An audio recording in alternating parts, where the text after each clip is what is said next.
घृतं चैव मधु च शर्करायुतं नागराज की पल्ली पंचामृतस्नानं समर्पयामि पंचामृतस्नानान्ते शुद्ध जल से स्नान कराएंगे। दो बार शुद्ध जल से 5 बार पंचामृत के बाद में शुद्ध जल से स्नान कराना है। स्नानं समर्पयामि शुद्धाचमनीयं समर्पयामि अभिषेकार्थे गन्धाक्षरपुष्पाणि समर्पयामि अभिषेकं आरभेतो। गन्ना का जो जूस है इसको छमाएं,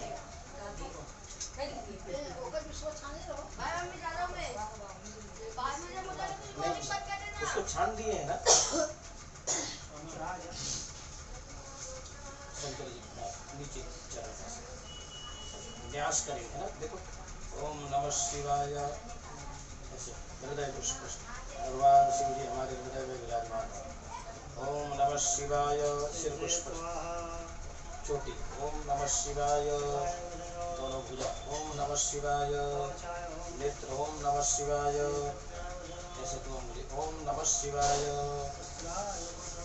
थोड़ा त्रिकोण ऐसा लगा देते तो ऐसा इतना बड़ा ललाट है छोट टीका लगाए शिव साहब इतना बड़ा ललाट है चुनो बुझो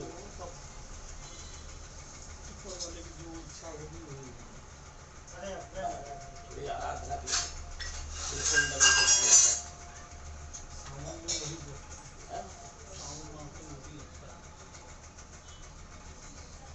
जो है पहले लगा दे फिर बाद में बोलना इतना इस्तेमाल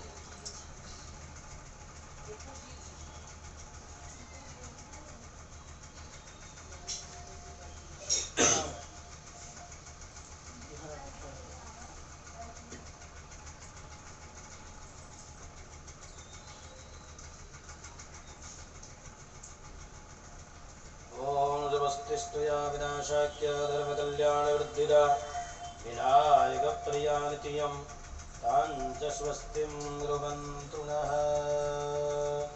अभिषेक स्नानम् अभिषेकम् आरभेतो।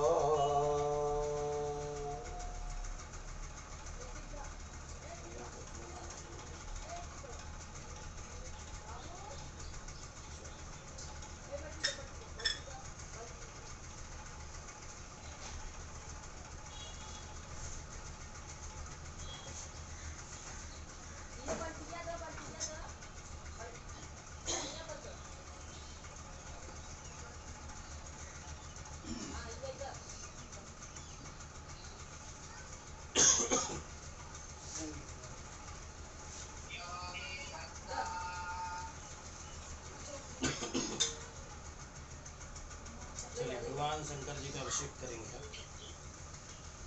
वो लगाए हैं जी क्या पंचपात्र वगैरह थोड़ा साइड में गंधाक्षर साइड में कर दो। जल दूध गन्ने का रसा के फूल चंदन वगैरह सब साइड में। ओम नमः शिवाय जब करते हुए मंत्र सुनना है, ठीक है।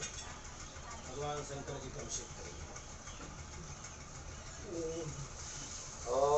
कटोरी ले लो नहीं को है क्यों है ना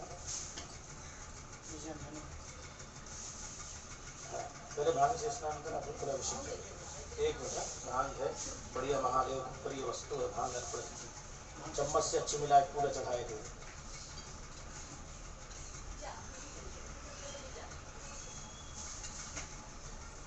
पूरा कटोरी से चढ़ाए हार लगाए। ओम नमः शिवाय भगवते शाम्ब सदा शिवाय नमः। विजय स्नानं समर्पयामि।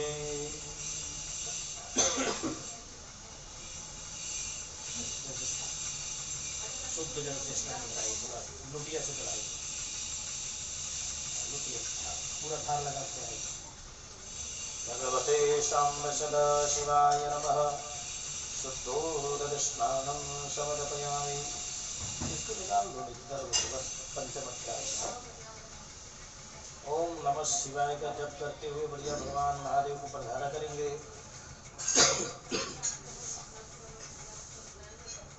सभी लोग ओम नमः शिवाय का जप करेंगे, है ना। ओम नमस्ते रुद्रमन्नवदूतये नमः भाव्यामुदते नमः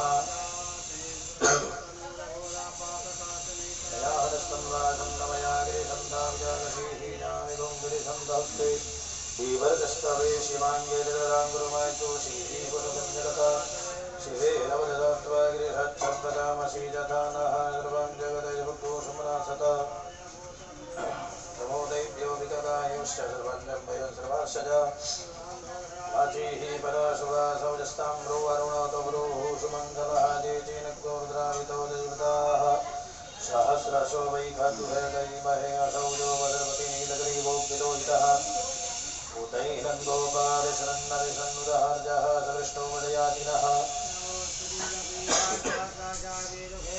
सर्वाणोहन्तेभ्यो करन्नमः प्रमुञ्चरन्वर्गोपयोरात्मोर्यम् जास्यते हस्तैकवः प्रदाता भगवो कपाभ्यन्धनुः विशल्यो मानवामुदाने सन्नस्य जायिकवः पुरुषन्खण्डरिः एतेर्मेस्तमस्ते बभूवते धनोदयास्मान् विश्वरसमच्छया परिभुजा परिपेधन्वनो हेतुर्वन्दरिपुदारुदेवदेववार्यस्मतिधेहितम् आवाहदियदर्गो राजराक्षसते कुले निशीलसविल्यानामुखाशिपूर्णः सुमना भव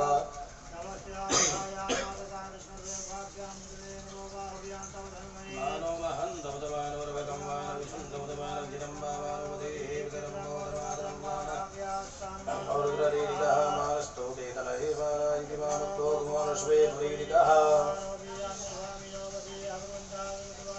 नमो हिरण्यवाहवे सेनान्येषान्नुदये नमो देव्योरिकदिव्यावदनामतये नमो नमः गिरिन्द्रगिरिमदेवतीनामतये नमो नमः केशाय वेदपुष्टानां पतये नमः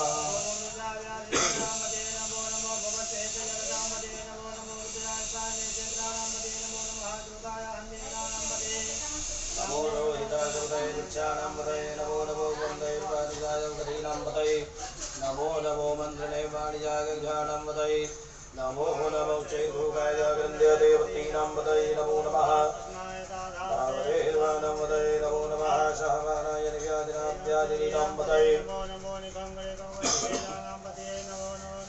कृष्णायारण्यानां पतये नमो नमो वन्दते परिवन्दते स्थायो नां पतये निखण्डिनैकरिमेदेशकराणां पतये नमो नमः श्रीकाव्योनिकः कुशलव्योनिनां पतये नमो नमो श्रीमद्भ्यो नृत्यञ्चरद्भ्यो पतये नमः नमो नमः इकुमदिभ्यो धन्वायश्चवो नमो नमः तन्वानित्याः द्रविडादेवश्चवो नमो श्रीदेवश्चवो नमो नमः स्वापतिभ्यो आशीनश्चवो नमो नमस्कृष्टर्गो धातुश्चवो नमो नमः आभ्यः देव्यो विद्यन्देवशवो नमो नमो गणपतिर्गुमदेवश्चवो नमः नमो गणेभ्यो गणपतिवृषभो नमो नमो व्रातेभ्यो व्रातपतिवृषभो नमो नमो वृक्षेभ्यो वृषपतिवृषभो नमो नमो विरूपेभ्यो स्वरूपेभ्यो नमः नमः सेनाभ्यः सेनाभ्यश्चवो नमो नमो नरभ्यो नरेभ्यो नमः नमः चतुर्भ्यः सङ्ग्रहेभ्यो नमो नमो महादेभ्यो नमः श्यामस्तक्षभ्यो नकारेभ्यो नमो नमः कुडालेभ्यः कर्मारेभ्यो नमो नमो निकारेभ्यः पुंजष्टेभ्यो नमो नमः स्वानिभ्यो नमः नमः सूर्यः स्वपतिभ्यो नमो नमो भवाय च रुद्राय च नमः सर्वाय च वसुदेवाय च नमो नीलग्रीवाय च गन्धाय च गिरिजाय विष्णाय च नमो विष्णुवाय च गोमते च नमो रसवाय वामनाय च नमो बृहते च परिखीयसे च नमो वृद्धाय च दुर्गे च नमो गिराय नमाय च नमः शवे च जिदाय च नमः सीभ्याय च सीभ्याय च नमो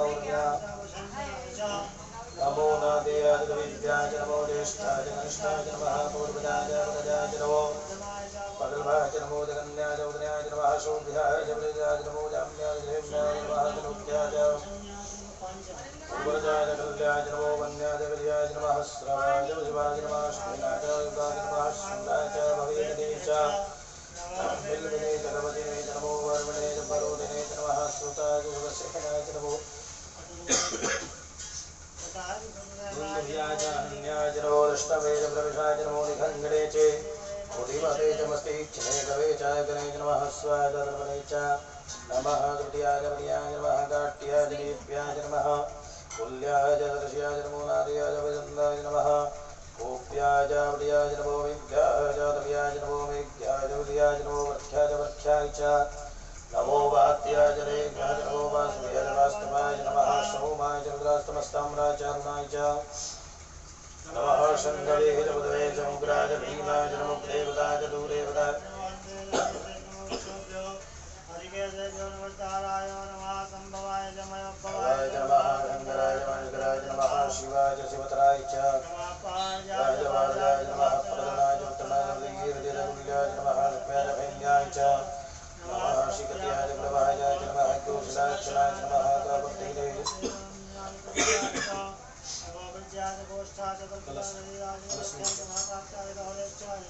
नमः स्क्रियाय च हर्त्याय च नमः पार्श्वभ्याय ऋष्याय च नमो लोक्याय च लोक्याय च नमः परणाय च परमेश्वराय च गुरु महाराज च प्रत्यक्ष नमः देवे नमो नमो महापुरुषेभ्यो देवानवेभ्यो नमो विशन्तेभ्यो नमो विष्णुभ्यो नमः यापे अन्धहृदय नमो तवा संप्रयाणं मे संपदो नामा भेदं मन्त्रा चिन्तनं मता हिमालयाय तपसे कपटे च वीराय प्रभ्रामहे मते यथा समसदिपदे ततपदे विष्णं संग्रामे शून्यनाथरम्मा जाते रुद्रशिवतनो होतवा विश्वाहा भेखिले शिवार्गते कीर्तयानो मृगजीवसे परिलो रुद्रसहे त्रिगुणत्रिपदे ततधायो हो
नमोस्तु रुद्रेभ्यो देवेभ्यो तेभ्यो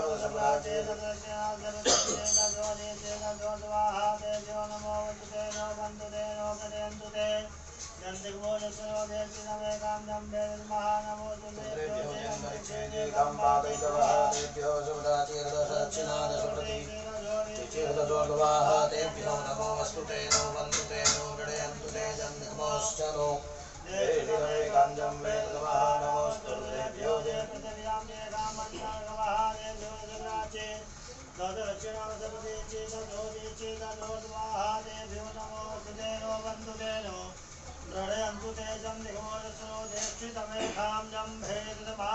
हरि ओम ऋचं वाजं रवदिये मनोजरुः रवदिये रामप्राणं रवदिये रक्षुः रवदिये वागोजाः सहौजो मयि प्राणापानौ जन्मे चिद्रञ्जगो वेदयमनशोभातित्रण्डं रेहर्वतिर्वे दधातु शन्नो भवतु वनिमतिः भूर्भुवः स्वाहा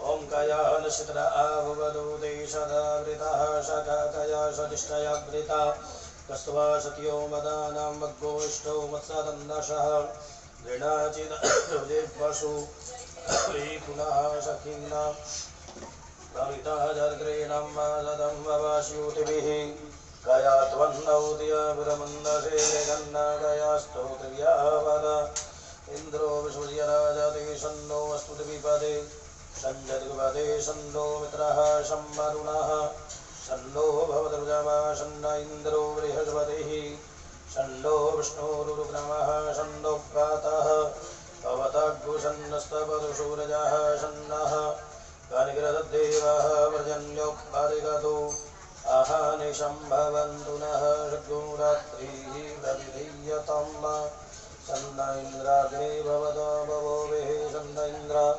करुणाराधव्या सन्न इन्द्रा भूग्राप्तादिराधसुमिन्द्रा सोमा सुविदसंयोः रविष्ठया भो बन्धुवीतये संयो रविश्रवन्तु नः शिवना पृथिविनो भवानिक्षरानिवेशनिर्जनः शर्मदप्रधाः आपोष्टमयो वस्तानहूर्दे तथा तनामहीरणाय चक्षसि यो वः शिवतमोदृश्य वादयति अनवशतीरिव मातरः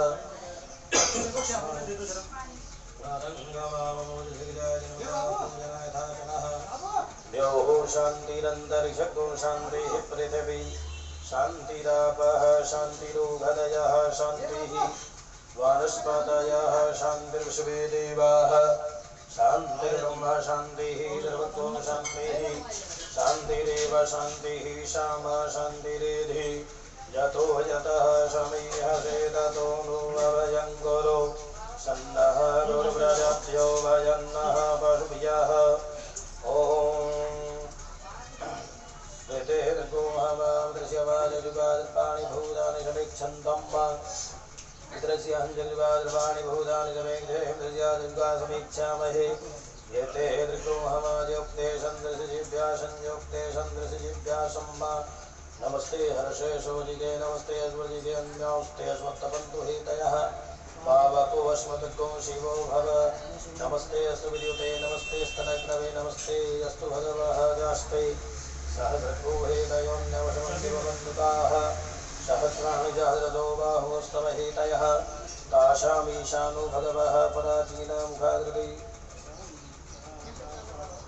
ऋते दृग्गोहमादृशवादर्पाणि भूतानि समीक्षन्तं मित्रस्याहं मेरुगादर्पाणि भूतानि समीक्षे मित्रस्यादुर्गा समीक्षामहे ऋते दृग्गोहमा योक्ते सन्दृशजीव्या संयोक्ते सन्दृशजीव्या शम्मा नमस्ते हर्षे शोचिके नमस्ते अश्वजिके अन्योस्ते अश्वत्थबन्धु हेतयः यतो शिवो भव नमस्ते अश्वविद्युते नमस्ते स्तरग्रवे नमस्ते भगवन्नस्तु यतः स्वाहा समीहसे यतो यतः समीहसे ततो नो गुरुप्रजाभ्यो वयन्नः पशुभ्यः विश्वानि ते सुपुत्र्यान् उपगता सन्तोषमान्वेष्टिजन्तुभयन्तुमः सच्चक्षुर्देव हितं पुरुष्टाचुरं चरता पश्येम शरदः शतं जीवेम शरदः शतको दुर्याम शरदः शतं प्रभवाम शरदः शतमदीनाः श्याम शरदः तं भूम्यश्च शरदः सदाता हरिः ॐ स्वस्ति न इन्द्रो वृद्धश्रवाः स्वस्ति नः पूषा विश्ववेदाः स्वस्ति नस्तार्क्षो अरिष्टनेमिः स्वस्तिरो बृहद्दधातु ॐ वयः पृथिव्यां वय ऊगदीरुवयो दिव्यन्तरिक्षे वयोधाः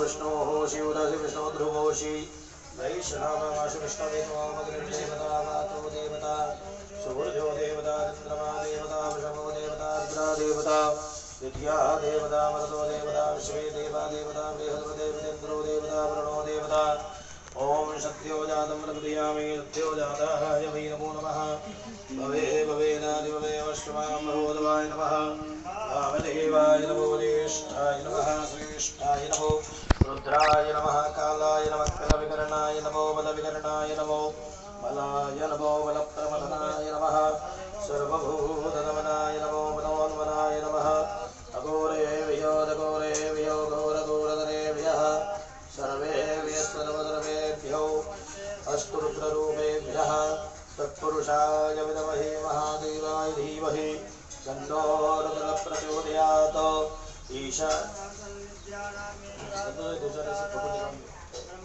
देवतिर्ब्रह्मणो देवतिर्ब्रह्मा शिवो मे अस्तु सदा शिवोम् ॐ शिवो नाम नमस्ते पिता नमस्ते असुमामाहिघोषीः विवर्धयां व्यायुगेन ध्याय प्रजननाय रायस्फूखाय सुप्रजस्त्वा यशुवीर्याय विश्वानि देवशविदर्दवितानि पराशुभाद्रविदन्त आशुभा यौः शान्तिरन्तर्यको शान्तिः पृथिवी शान्तिरापः शान्तिरोगदयः शान्तिः शान्तिरुष्वे देवाः शान्तिर्ब्रह्म शान्तिः सर्वभूतो शान्तिः शान्तिरेव शान्तिः शामा शान्तिरेधि सर्वे गहम्बायि भक्तिदानाद्गुरुसौरस्यामद्रवे आमे वैनमे तदवेदानाद्गुरसेनाविकिञ्चति ॐ शान्तिः शान्तिः शान्तिः सर्वारिष्टशान्तिर्भवतु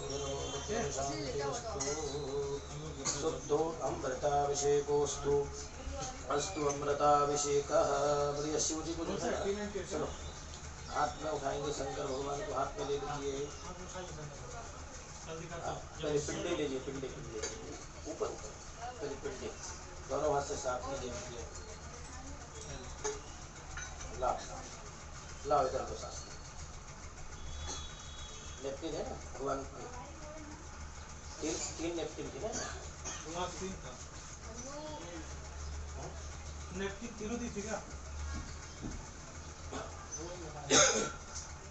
तीनों यही रहना तीनों दी थी। चल यहाँ कहाँ नीचे पड़ा था क्या? नहीं यहाँ पर भगवान जी भगवान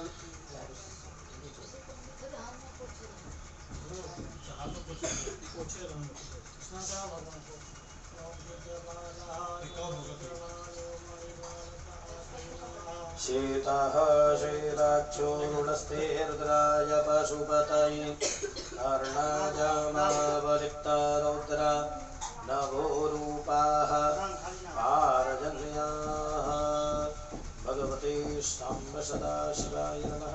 कुछ बाल्टी जैसा है पानी निकालने के लिए, बाल्टी में पानी निकालने के लिए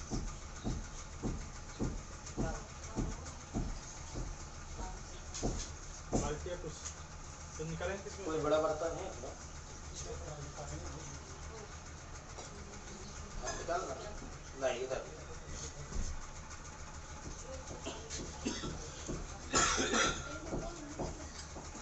भगवते सांब सदा शिवाय नमः।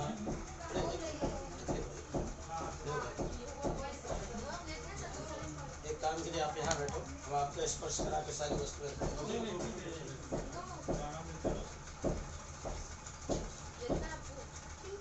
चंदन की कटोरी तो साफ करेगी।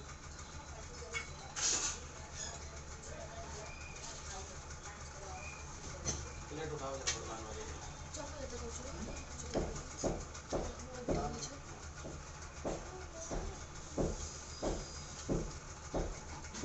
भगवते सांब सदा शिवा। इसको हटाना है ऐसे ऐसे उठा के पीछे ले जाना।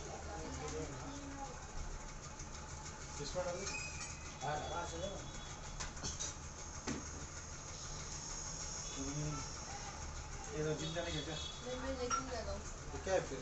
ये है 10% off this one restaurant. Where is located? This is non-veg. Non-veg. Don't go.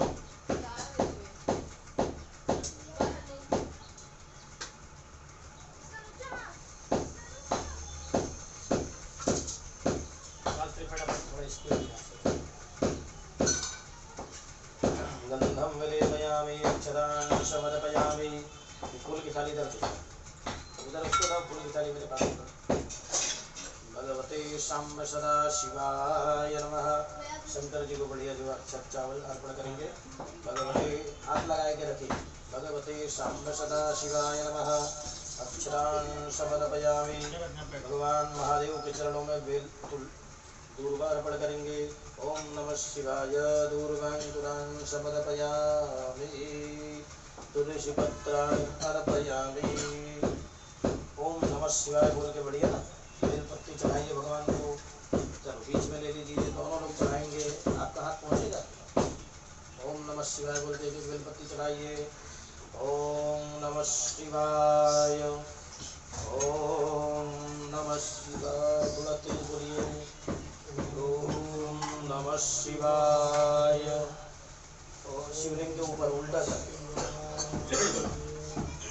Om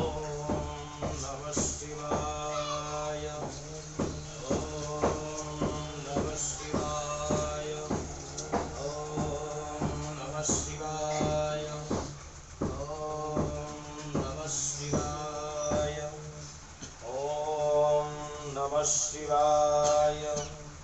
Om नमः शिवाय। ओम नमः शिवाय। ओम नमः शिवाय। ओम नमः शिवाय। नमः शिवाय। ओम नमः शिवाय। ओम नमः शिवाय। अगली तरफ है ना। ओम नमः शिवाय। ओम नमः शिवाय। ओम नमः शिवाय। ओम नमः शिवाय।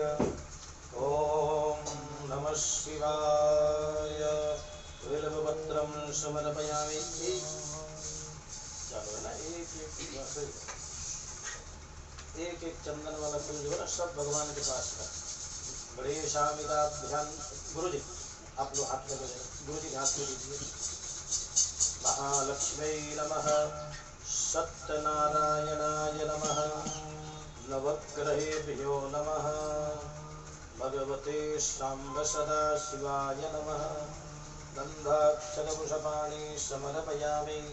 श्रीधे संस्थाप्य धूपं आघ्रापयामि। नैवेद्यं निवेदयामि। प्रसाद बढ़िया निकालिए बाहर। सीरा जो है वो भी लगाइए।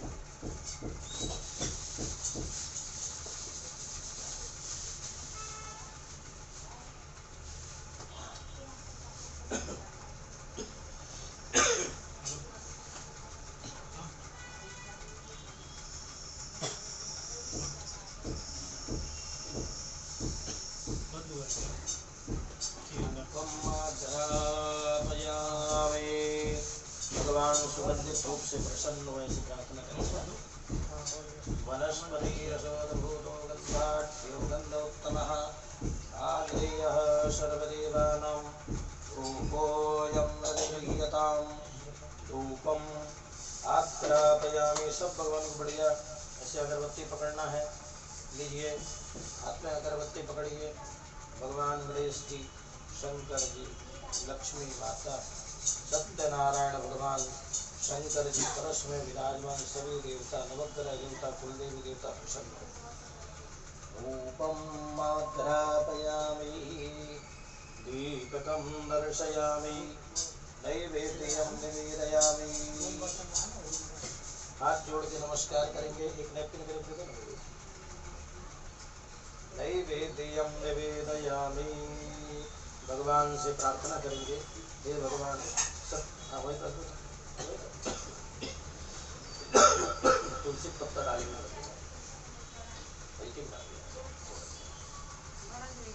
तुलसी पत्राणि समर्पयामि।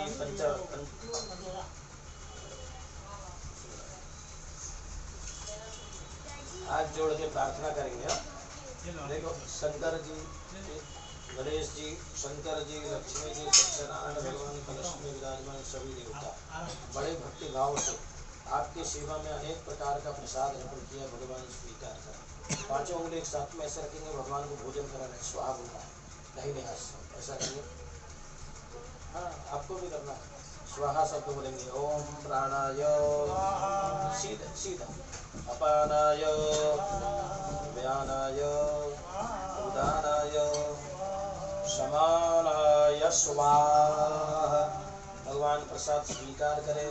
4 बार कटोरी में जल छोड़ेंगे। सभी भगवान को जल पिलाने के भाव से भगवान को दिखा के उत्तरापोष्णम समर्पयामि। सभी भगवान के हाथ धुलाने के भाव से जल छोड़ेंगे। हस्त प्रक्षालनम समर्पयामि। सभी भगवान के मुख धुलाने के भाव से मुख प्रक्षालनम समर्पयामि। दोनों हाथ जोड़ के नमस्कार करेंगे। शंकर जी के साथ हाथ जोड़ के नमस्कार करना है ना। प्रार्थना करेंगे। भगवान अनेक प्रकार के फल, ये हाथ लगाइए। विविध प्रकार के फल जो है भगवान आपकी सेवा में, भगवान के सामने जो फल रखा है ऐसे नमस्कार कीजिए। भगवान आपकी सेवा में फल अर्पण किया है, स्वीकार करें। फलम समर्पयामि। आज मत मिला, अलग से रखना। फलं समर्पयामि फलान्ते आचमनीयं समर्पयामि। एक चम्मच जल छोड़ देंगे। फलान्ते आचमनीयं समर्पया। अरे इधर इधर इधर कटोरी में दोनों हाथ जोड़ के सबसे पहले भगवान चम्मच रख दीजिए। ऐसे हाथ जोड़ के प्रार्थना करेंगे, गणेश जी हमारी पूजा से प्रसन्न हो, लक्ष्मी जी प्रसन्न हो, सत्यनारायण भगवान हमें आशीर्वाद प्रदान करे, शंकर जी कलश में विराजमान देवता नवग्रह देवता भगवान शंकर जी प्रसन्न हो, है ना। सभी भगवान की पूजा के निमित्त, है ना, एक साथ में ही दक्षिणार्पण कर देंगे। अलग अलग सब भगवान है ना, चेंज ना हो तो एक साथ में एक जगह पे भगवान की पूजा के निमित्त सब भगवान की पूजा के निमित्त दक्षिणार्पण कर दीजिए। हिरण्यगर्भगर्भस्थं हेमबीजं विभावशो अनन्तपुण्यबलरामतः शान्तिं प्रयच्छवे। त्रेतायाः पूजायाः साधुर्यार्थे जितने भगवान सबके पास रखे चाहिए, भगवान एक एक रुपया स्वीकारना। नमस्करो, यही फिर हमको एक साथ में नमस्करो, वे दोनों हाथ जोड़ के प्रार्थना कर लेंगे। प्रार्थना नमस्कारं समर्पयामि।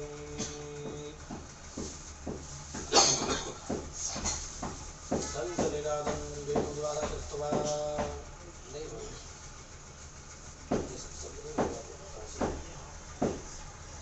बजेगा।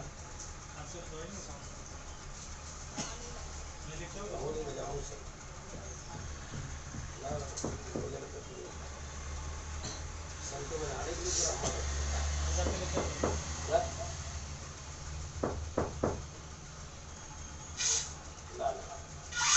इधर ला।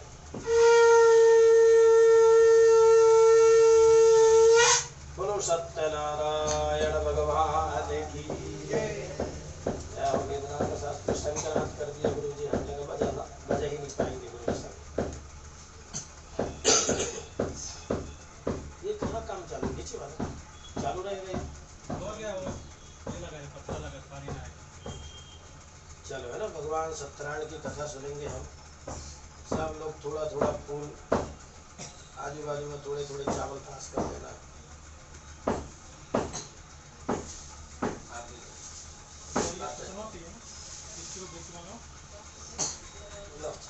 शास्त्र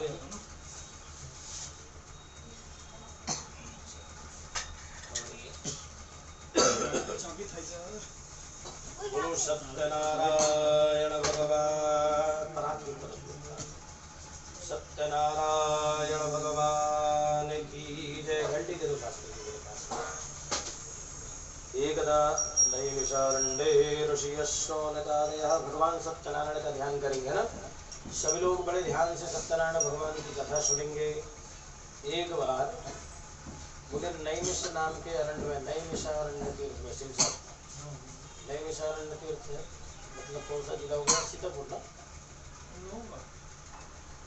नैमिष नाम का अरण्य जिसे बोलते थे, नैमिषारण्य किसे बोलते हैं? उत्तर प्रदेश में सीतापुर नाम का जिला है ना। सीतापुर नाम का जगह है।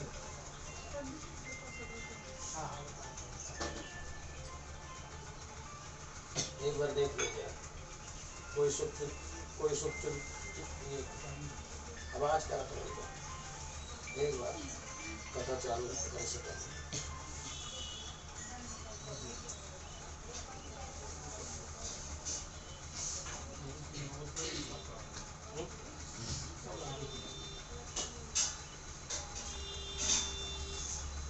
एक बार नैमिषारण्य तीर्थ में सोनक आदि 88,000 ऋषि मुनि लोग इकट्ठे हुए सत्संग के अंदर।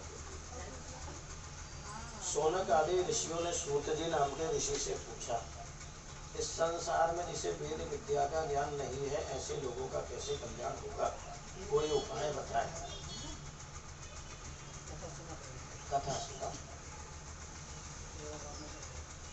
सूत जी ने कहा, आपने बहुत अच्छी बात पूछी। एक बार नारद ऋषि सातों लोकों में घूमते घूमते पृथ्वी लोक में आए, तो उन्होंने देखा कि भाई पृथ्वी लोक में तो लोगों को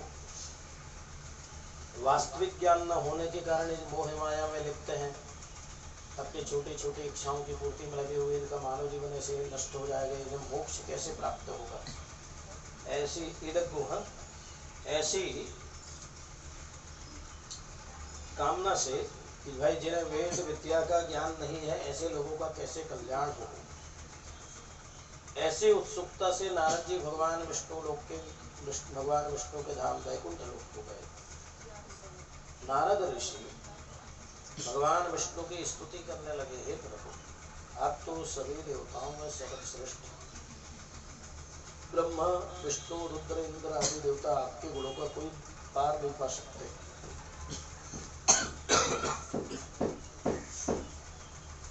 बार बार स्तुति करने लगे तो भगवान विष्णु समझ गए भाई नारद जी आए मतलब इनके आने का कोई नहीं कोई उद्देश्य। भगवान ने कहा नारद जी आप कहाँ से आ रहे हो और आपके आने का क्या उद्देश्य है। नारद जी ने कहा इस संसार में जिसे वेद विद्या का ज्ञान नहीं है ऐसे लोग बड़े दुखी हैं प्रभु, ऐसा कोई उपाय बताइए कि मनुष्य की इच्छाएं भी पूरी हो जाए और उसे मोक्ष की भी प्राप्ति हो। भगवान ने कहा जो भी व्यक्ति पृथ्वी लोक में सत्यनारायण भगवान के व्रत को करेगा उनकी सभी मनोकामनाएं पूरी होगी और उसे मोक्ष की भी प्राप्ति होगी। नारद जी ने कहा सत्यनारायण भगवान के व्रत करके विधि विधान है।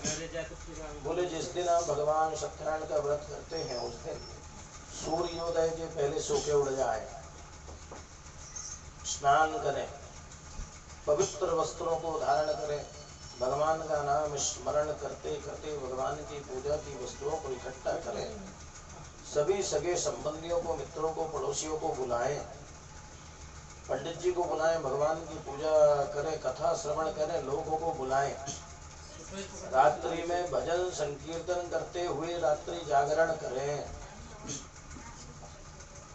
भगवान से प्रार्थना करें कि भाई भगवान प्रसन्न हो और हमारी मनोकामनाओं को पूर्ण करें।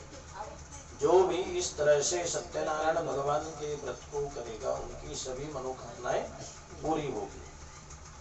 जिस दिन बोले सत्यनारायण भगवान का व्रत करते उस दिन अन्न ग्रहण न करें, उस दिन फलाहार का सेवन करें। किसी भी कामना से सत्यनारायण भगवान के व्रत को कर सकते। बोले किसी की संतान नहीं है, संतान प्राप्ति के लिए डरा हुआ है, डर से मुक्ति के लिए कोई काम नहीं बन रहा है, काम बने उसके लिए जो भी विधि विधान से भगवान सत्यनारायण के व्रत को करेगा उनकी सभी मनोकामनाएं पूरी होगी। साथ में बोले उस जीवात्मा को परम गति अर्थात मोक्ष की प्राप्ति होगी। इस कलियुग में सत्यनारायण भगवान के व्रत से छोटा और आसान कोई उपाय नहीं है कि हमारी इच्छाएं भी पूर्ण हो जाए और मोक्ष की भी प्राप्ति हो। इस तरह से यहाँ पे सत्यनारायण भगवान की कथा का पहला अध्याय पूरा होता है। बोलो सत्यनारायण भगवान की। दूसरे अध्याय की कथा में सबसे पहले बोले सत्यनारायण भगवान के व्रत को किसने किया। सतानंद नाम के काशी में एक विद्वान ब्राह्मण थे, वेदों के शास्त्रों के बड़े ही जानकार थे, लेकिन उनके धन कमाने के इनकम के कोई साधन नहीं थे। घर घर में जाके भीख मांग के अपना गुजारा करते थे। एक दिन भगवान ने एक बूढ़े ब्राह्मण का रूप धारण करके सतानंद नाम के ब्राह्मण के पास में गए और ब्राह्मण देवता से पूछा, हे ब्राह्मण देवता पर डे ऐसे दुखी होकर क्यों घूमा करते, इसका क्या कारण। ब्राह्मण ने कहा कि दुर्भाग्यता से बोले मेरे इनकम के कोई साधन नहीं है। देखो ये जो बाल्टी है ये जो है ना इनको हटवा दीजिए ना तो यहाँ जगह बन जाएगी, लोग आएंगे तो बैठने के लिए। एक्स्ट्रा सामान है सब हटवा दीजिए, गिलास वगैरह उनकी जरूरत नहीं है। ये बाजू में रखवा देंगे तो जब पानी की कुप्पी की जरूरत नहीं, अंदर जाने दीजिए। ये बाल्टी को एक साइड में रखवा दीजिए।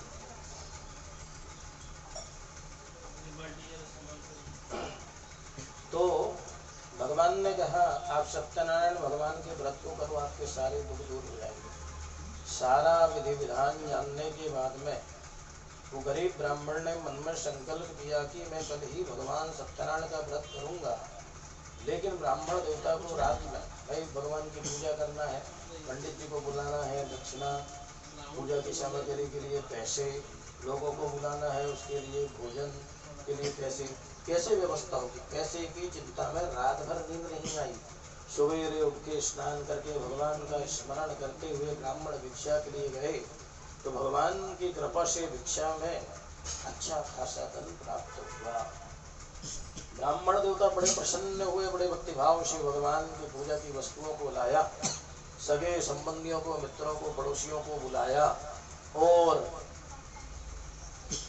बड़े विधि विधान के साथ में भगवान सत्यनारायण की पूजा किया, कथा सुना और व्रत संकीर्तन करते हुए रात्रि जागरण किया। भगवान की कृपा देखो, भगवान सतानंद नाम के ब्राह्मण की सेवा से प्रसन्न हो गए। भगवान ने आशीर्वाद दिया कि तुम्हारा कल्याण हो। जब भगवान की कृपा हो गई तो वो तो भाई वेदों के, पुराणों के, मंत्रों के जानकार थे। धीरे धीरे पूजा पाठ यज्ञ अनुष्ठान करने लगे तो एक वृत्ति चालू हो गई, धन आने लगा। तो रोजमर्रा की समस्याएं थी वो सब दूर हो गई। इस संसार में सभी प्रकार के सुखों को भोगते हुए बड़े ही भक्ति भाव से सभी प्रकार के सुखों को भोगते हुए महीने में एक बार वो सत्यनारायण का व्रत करते थे। एक दिन लकड़ी बेचने वाला लकड़हारा बहुत दिनों के बाद वो उस एरिया में आया। उसने देखा कि यहाँ पे गरीब ब्राह्मण की झोपड़ी थी। इतना सुंदर बंगला किसने बना लिया, लगता है किसी ने कब्जा कर लिया, ऐसा सोचता रहता है। संयोग से उस समय कुछ लोग जो है उस भवन बंगला की तरफ जाते रहते हैं। तो वो लकड़ी बेचने वाला लकड़हारा है, कहता है भैया ये किसका घर है?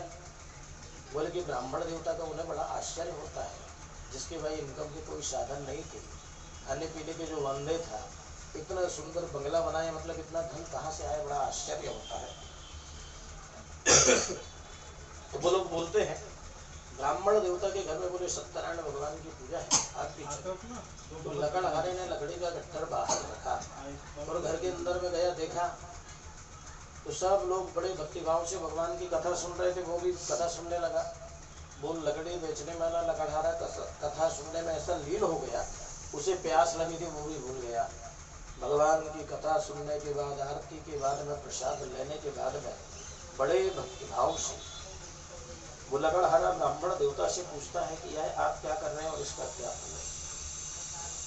तो ब्राह्मण देवता कहते हैं कि मेरे जीवन में जो परिवर्तन देख रहे हो ना, मुझे जो धन ऐश्वर्य की वस्तुएं देख रहे हैं, मुझे भगवान सत्यनारायण की ही कृपा से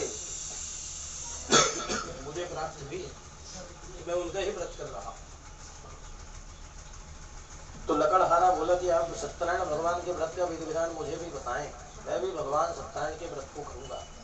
सारा विधि विधान जानने के बाद में वो लकड़हारा दूसरे दिन लकड़ी का गट्ठर लेके घर से निकला। मन में संकल्प किया कि यार लकड़ियों को बेचने से जो भी पैसे आएंगे उससे मैं भगवान की पूजा की सारी वस्तुओं को लाऊंगा। भगवान की कृपा से उसे लकड़हारे की लकड़ियों को लोगों ने कई गुने ज़्यादा रेट में खरीद लिया। वो बड़ा ही प्रसन्न हुआ, बड़े भक्तिभाव से भगवान की पूजा की वस्तुओं को लाया, भगवान की कथा श्रवण किया, भजन संकीर्तन करते हुए रात्रि जागरण किया। जब भगवान की कृपा हो गई, भगवान की पूजा करने से भगवान गिफ्ट में किसी को कुछ नहीं देते। भगवान की जब कृपा होती तो कैसे होती, बोले आंतरिक रूप से अपने आप हमें रास्ताएं दिखाई देने लगती है, हमारे काम स्टेप बाय स्टेप बनने लगते हैं, है ना। तो लकड़हारे दिमाग पर लकड़ियों को लेके गया। लोगों ने कई गुने ज़्यादा रेट में बिना मोल भाव की उसकी लकड़ियों को खरीदा। बड़ा ही प्रसन्न हुआ, भगवान की पूजा की वस्तुओं को लाया, बड़े भक्तिभाव से भगवान की पूजा किया, कथा सुन के भजन संकीर्तन करते हुए रात्रि जागरण किया। भगवान की कृपा हो गई तो लकड़ी का छोटा ही रूप से बिजनेस करते ही था। भगवान की कृपा हो गई तो लकड़ी के बिजनेस को धीरे धीरे उसने बड़ा कर दिया। जब बिजनेस बड़ा हो गया तो धन ज्यादा आने लगा, धन ज्यादा आने लगा, रोजमर्रा की जो समस्याएं थी वो सब दूर हो गई। इस तरह से वो लकड़हारा इस संसार में सभी प्रकार के सुखों को भोगकर अंत में मोक्ष को प्राप्त करता है। इस तरह से दूसरे अध्याय की कथा यहाँ पूर्ण होती है। बोलो सत्यनारायण भगवान की। तीसरे अध्याय की कथा में एक उल्कामुख नाम के राजा रानी मंत्रियों के साथ में भद्रशिला नाम की नदी के किनारे सत्यनारायण भगवान की पूजा करते रहते। उसी समय में एक साधु नाम का व्यापारी व्यापार के लिए राजा के राज्य में जाता है तो देखता है वही राजा कुछ कर रहे हैं तो नाव को बांध के वहीं बैठ जाता है। भगवान की पूजा आरती के बाद में साधु नाम का व्यापारी बोलता, राजा यह है, आप क्या कर रहे हैं, इसका क्या है? उल्कामुख नाम के राजा ने बताया कि मेरी कोई संतान नहीं थी, संतान प्राप्ति के लिए मैंने व्रत किया था भगवान की कृपा से मुझे संतान की प्राप्ति हुई, तब से मुझे महीने में एक दिन जब हमें समय की अनुकूलता हो तो भगवान सत्यनारायण का व्रत करते हैं। उसके निमित्त बोले भगवान की पूजा कर रहे। तो साधु व्यापारी बोला कि मेरे भी कोई संतान नहीं है, जब आपको संतान की प्राप्ति हुई तो निश्चित रूप से आप बोले कि मुझे भी संतान की प्राप्ति होगी। सारा विरान जानने के बाद में साधु नाम का व्यापारी अपने घर में गया। उसकी पत्नी लीलावती से बतलाया कि उनका मुझे नाम के राजा ने बताया है कि भाई सत्यनारायण भगवान के व्रत करने से संतान की प्राप्ति होगी। तो उसकी पत्नी ने कहा कि कल हम सत्यनारायण भगवान के व्रत को कर लेते हैं। लेकिन साधु व्यापारी बोला नहीं, बोले भगवान की कृपा से जब हमें संतान की प्राप्ति हो जाएगी तब भगवान के व्रत बोलते ना, भगवान के भाव के होते। भगवान की कृपा हुई, उसकी पत्नी लीलावती गर्भवती हो गई। 9वें महीने में बड़ी सुंदर बेटी का जन्म हुआ। विद्वान ब्राह्मणों ने बेटी का नाम कलावती रख दिया। साधु व्यापारी ने बेटी कलावती का नामकरण जन्म उत्सव संस्कार बड़े धूमधाम से मनाया, खूब धन खर्च किया। फंक्शन समाप्त हो जाने के बाद में उसकी पत्नी ने कहा, आपने जो मन्नत मांगी थी वो सत्यनारायण भगवान के व्रत को हम कर लेते हैं। साधु व्यापारी बोला, अरे अभी तो बहुत धन खर्च हो गया, एक काम करेंगे, बोले बाद में कर लेंगे। बोले कब करेंगे? इसके विवाह के समय करेंगे। लीलावती ने कहा ठीक है। धीरे धीरे समय निकलता गया, काफी साल बीत गए। काफी साधु व्यापारी काफी लंबे समय के बाद जब अपने गाँव में आता है तो देखता है कि उसकी बेटी कलावती उसकी सहेलियों के साथ में खेलती रहती है। साधु व्यापारी को चिंता होती, भाई कलावती तो बड़ी हो गई, इसके विवाह की चिंता होती है। सब रिश्तेदारों को मैसेज संदेश भेजता है, भाई कलावती के लिए सुंदर लड़का तलाश करो। कंचनपुर के नाम के नगर से व्यापारी के बेटे का रिश्ता आता है। साधु व्यापारी बेटी कलावती का विवाह संस्कार बड़े धूमधाम से करता है। बेटी कलावती की शादी करने के बाद में सोचता है, भाई अब दामन को लेके और बिजनेस डेवलप करना चाहिए। रत्नसारपुर नाम के नगर में राजा चंद्रकेतु के राज्य में ससुर दामन व्यापार करने के लिए चले जाते हैं।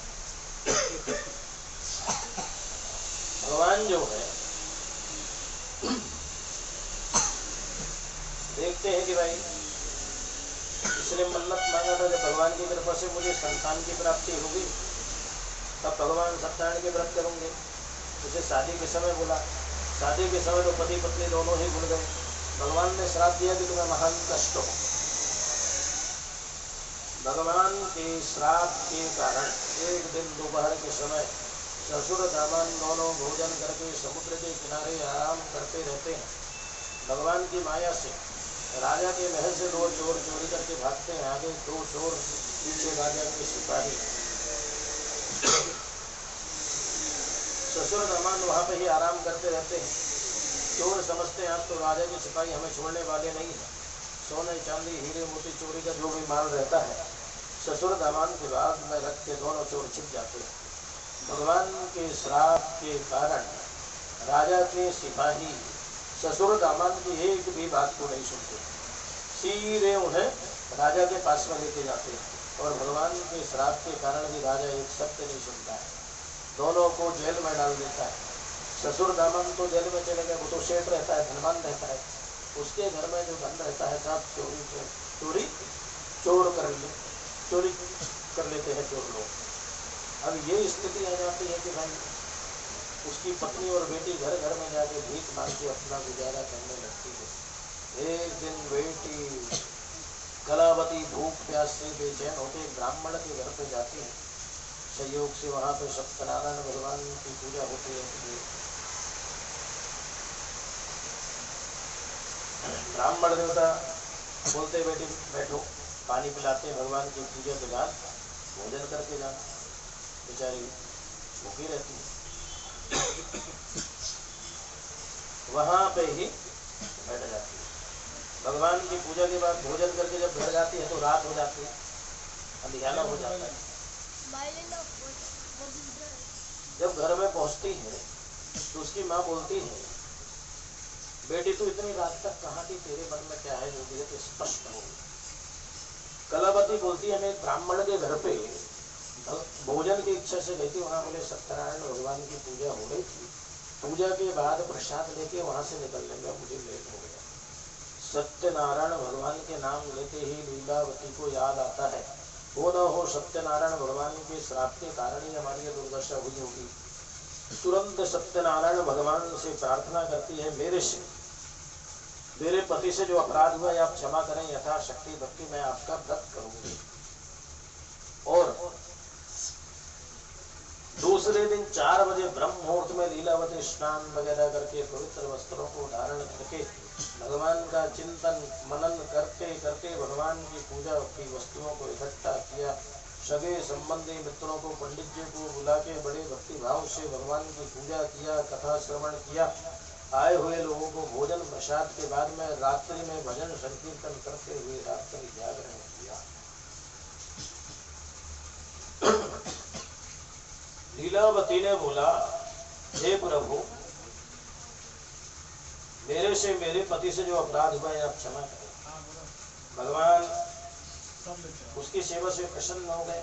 राजा चंद्रकेतु को सपने में जाके दर्शन दिया, तुम्हारे जेल में जो चोर है उन्हें छोड़ दो, नहीं तो सब कुछ नष्ट हो जाएगा। जैसे ही सुबह होता है, मंत्री लोग ससुर दामन को सभा में लाते हैं, राजा नाइयों को बुला के बाल कटा के सुंदर वस्त्र देके कई गुना धन वापस करता है और कहता है अब आप स्वतंत्र हो, अपने गांव के लिए जाओ। दोनों ससुर दामन राजा को नमस्कार करके अपने गांव के लिए निकलते। इस तरह से तीसरे अध्याय की कथा यहाँ पूर्ण होती है। बोलो सत्यनारायण भगवान की।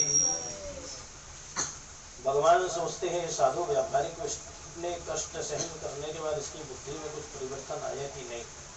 साधु व्यापारी दामन के साथ नाव में सोना चांदी हीरे मोती रख के यात्रा की तैयारी में लगा रहता है। उसी समय भगवान परीक्षा लेने के लिए दंडी स्वामी का रूप धारण करके आते हैं। साधु व्यापारी से बोलते हैं, साधु तेरी नाव में क्या है। साधु सोचता है, बड़े मुश्किल से तो मुझे धन प्राप्त हुआ है और इसकी शुरुआत में बांटने से किया, मेरी बोली बिगड़ जाएगी, धन मेरा ऐसे ही नष्ट हो जाएगा। तो साधु ने बोला कि भाई दंडी स्वामी लता पत्रा जीवा, मेरी नाव में तो मुझे बेल पत्ते वगैरह मिलेगा। भगवान ने कहा तथास्तु, जैसा तुम बोल रहे हो वैसा ही है। ऐसा बोल के भगवान आगे समुद्र के किनारे आसन लगा के योग मुद्रा की स्थिति में बैठ गए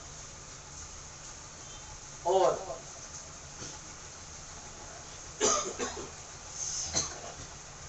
जैसे ही साधु व्यापारी दामन के साथ नाव को छोड़ के निकलने के लिए नाव के किनारे में आए तो देखा कि नाव पानी में ऊपर उठी हुई है।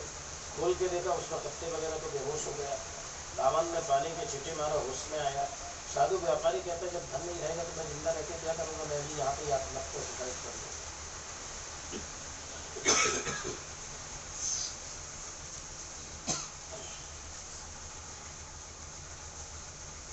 दामन समझाता है कि वो दंडी स्वामी के श्राप के कारण ये दुर्गति हुई, आप उनके शरण में जाइए। ऐसे सुनते ही साधु व्यापारी दौड़ते हुए जाता है, दंडी स्वामी के चरणों में साष्टांग नमस्कार करके क्षमा प्रार्थना करता है, हे प्रभु मेरे से अपराध हुआ है, आप क्षमा करें।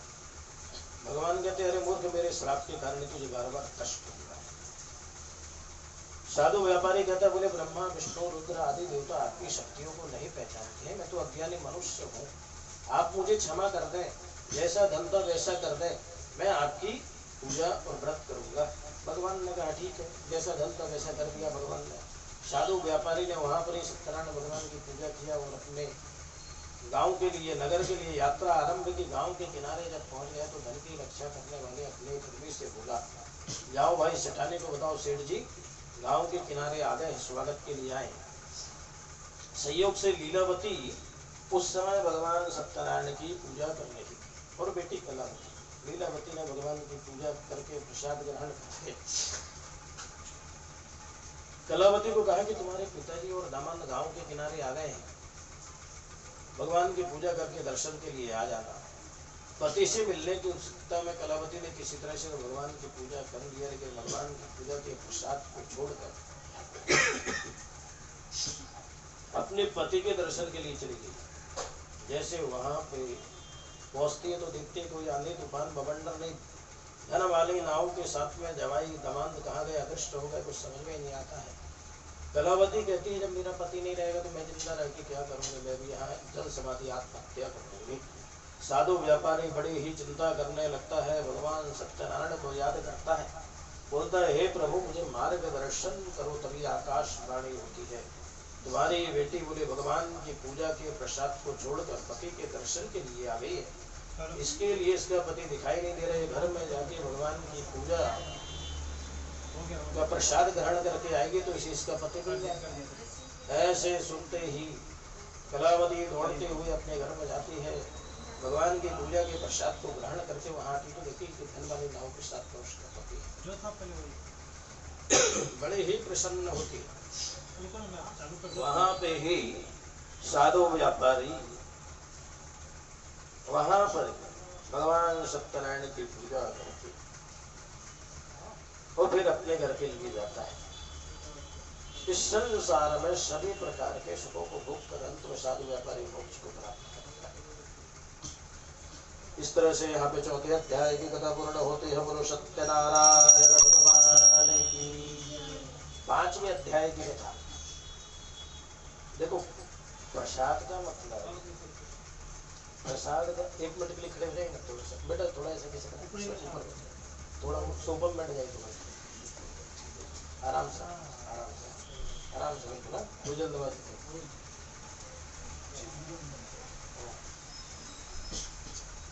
थोड़ा सा ऐसे देखो।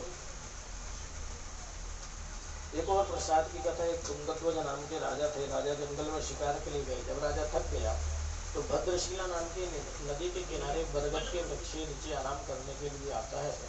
तो बरगद के नीचे ग्वाल वाले लोग, यादव लोग सब मिलके भगवान सत्यनारायण की पूजा करते रहते हैं। राजा को देखकर वो लोग खड़े हो जाते हैं, राजा का सम्मान करते हैं। राजा को बोलते हैं कि हम सब मिलके भगवान सत्यनारायण की पूजा कर रहे हैं, आप भी आइए। राजा के अंदर उच्च नीच भेदभाव उत्पन्न हो जाता है, कहाँ मैं राजा, यहाँ कहाँ ये नीच जाति के लोग। राजा भगवान की पूजा में सम्मिलित नहीं होता है। पूजा होने के बाद में बाल बाल लोग भगवान की पूजा का प्रसाद जो है राजा के सामने लेके जाते हैं, तो राजा भगवान के प्रसाद को वैसे ही छोड़ के अपने राज्य में चला जाता है। जैसे उसके राज्य में जाता है तो देखता है आजू बाजू के पड़ोसी राज्य के राजाओं ने उसके अधिकार, राज्य में अधिकार जमा लिया, उसका राज्य में सब कुछ नष्ट हो जाता है। बड़ा दुखी होता है तुंगध्वज नाम का राजा। वापिस वहीं पे आके ग्वाल वाल के साथ में बड़े भक्तिभाव से सत्यनारायण भगवान की भक्ति करता है। भगवान से बार बार क्षमा प्रार्थना करता है। भगवान की कृपा से तुंगध्वज नाम का जो राजा रहता है उसे फिर से राज्यपाट प्राप्त होता है। राजा तुंगध्वज अपने राज्य में सामूहिक रूप से भगवान की भक्ति का प्रचार प्रसार करता है। इस तरह से सत्यनारायण भगवान की जो कथा है सभी मनोकामनाओं को पूर्ण करने वाली है। किसी भी कामना से आप भगवान सत्यनारायण के व्रत को कर सकते हैं। कोई काम नहीं बन रहा है भले उसके लिए, शादी नहीं हो रहा है शादी हो उसके लिए, संतान नहीं हो रही संतान प्राप्ति के लिए, कोई रुकावटें आ रही वो सब दूर हो उसके लिए, कोई भी मन्नत से भगवान सत्यनारायण के व्रत को आप करें तो आपकी मनोकामनाएं पूर्ण होगी। लेकिन उसका विधान से करें तो सिर्फ इतने ही है। देखो सत्यनारायण भगवान का व्रत मतलब इतने नहीं है कि पंडित जी आए पूजा कराए चले गए कथा कहेंगे। व्रत का मतलब क्या होता है? जब हम व्रत करते हैं, सुनिए एक बात, व्रत का मतलब क्या होता है? जिस दिन हम व्रत करते हैं उस दिन बोले सूर्योदय के पहले सो के उठ जाए, सूर्योदय के पहले स्नान करा, भगवान का नाम स्मरण करते करते एक एक वस्तुओं को इकट्ठा करें, सगे संबंधियों को बुलाएं। लोगों को क्यों बुलाएं? भाई हम भगवान की पूजा कर रहे हैं, हमारे जो निकटवर्ती लोग हैं उसको भी उसका लाभ, उसकी जानकारी देंगे। आए हुए लोगों को भोजन कराएं, भाई उन्हें घर में जाके भोजन बनाने की चिंता न रहे और हमारे द्वारा भी अन्नदान हो जाए। रात्रि में भजन संकीर्तन करते हुए रात्रि जागरण करें। व्रत बोले तो 24 घंटे का होता है। सूर्योदय से लेके सूर्योदय तक सतत भगवान का नाम स्मरण चिंतन मनन मंत्रों के जप करते रहे, है ना।